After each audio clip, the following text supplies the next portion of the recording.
Entenem per patrimoni cultural tot allò que ens connecta en el nostre passat i el nostre present, explica la nostra història i el comportament de la nostra societat.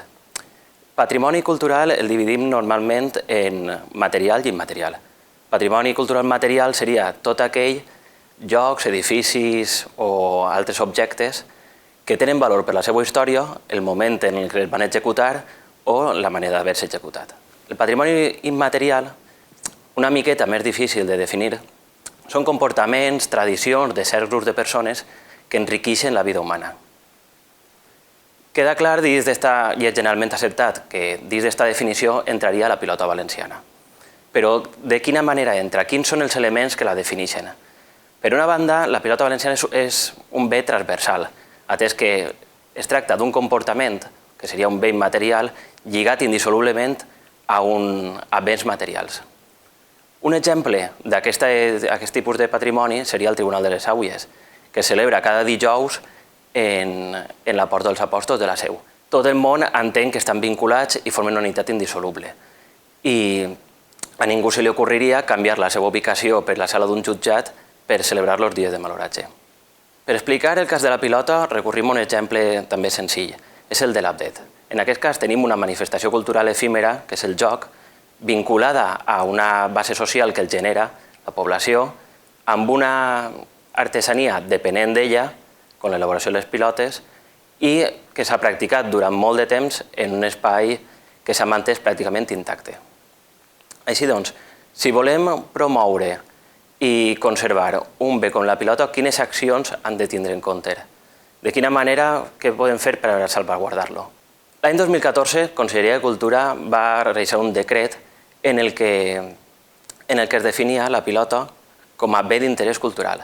En aquest decret es diu que la pilota és un bé cultural immaterial, però si llegim l'annex al decret en un paràgraf on es defineixen uns dels béns a protegir, especifica que trinquets i pistes de joc han de gaudir de protecció. Una definició un poc vaga que és clarament comprensible en casos com el trinquet de l'Olleria, que pel seu valor arquitectònic únicament ja mereix una conservació, a banda del que pugui tindre pel valor etnològic del seu ús, però més difícilment comprensible en edificis nous i de poc interès. I més encara, què ocorre amb els carrers? Tot i ser l'espai de joc majoritari, almenys fins a mitjans del segle XX, no encaixen dins de la definició que dona de pistes i trinquets el decret. Així doncs queden fora, tot i que a la vista queda d'una partida en el carrer que una partida dins d'un nucli històric és un fenomen més ric culturalment, en una base social més ampla i major valor patrimonial que una partida en un carrer artificial, que ofereix avantatges i comoditats en altres aspectes, però no en aquest. En la imatge veiem el carrer Marià Benlliure de València, conegut així actualment, però fins a fa no tant conegut com a plaça de la Pilota. Aquest carrer és representatiu del que ha suposat el segle XX. Han hagut nombrosos canvis en els usos socials, en les instal·lacions presents en els carrers, en la tradició constructiva o en els criteris de composició arquitectònica.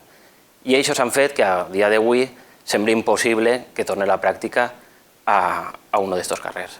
El principal element pertorbador del joc, i present en gairebé tots els carrers on s'ha jugat a pilota, és l'automòbil. L'automòbil, almenys, és un bé mòbil, el que permet apartar-lo a l'hora de la partida, però limita el joc obligant a planificar-lo i a delimitar la seva duració en el temps. I què ocorre amb els elements que són fixes, que no poden apartar-se?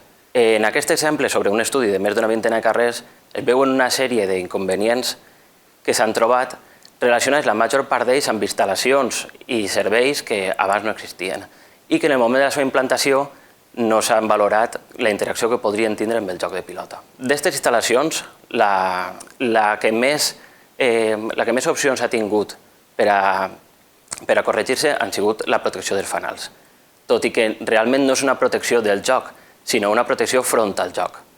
I, a més, com es veuen en aquesta gràfica, la quantitat de mesures correctores preses en els carrers és molt menor al nombre d'elements pertorbadors existents.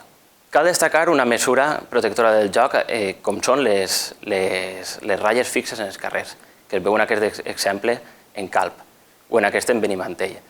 on la pilota va intervindre com un dels factors determinants del disseny de la plaça des d'un primer moment, ja que aquestes marques legitimen la pràctica del joc en el carrer fins i tot quan no està jugant-se. Així tot, són molts escassos i anecdòtics aquestes situacions i la pilota es manté desprotegida en els carrers, tot i ser un bé que, a banda de protegir el joc, transforma el carrer d'un espai de trànsit en un espai de relació durant el temps que duren les partides. Per concloure, si entenem que la pilota és un bé valuós, que ho és, hem de pensar en unes mesures per a protegir-lo o promoure'l, però sense fossilitzar-lo ni convertir-lo en una mena d'espectacle desvirtuat, sinó deixant que es desenvolupi en llibertat. I per això és imprescindible que els espais que li són propis siguin protegits.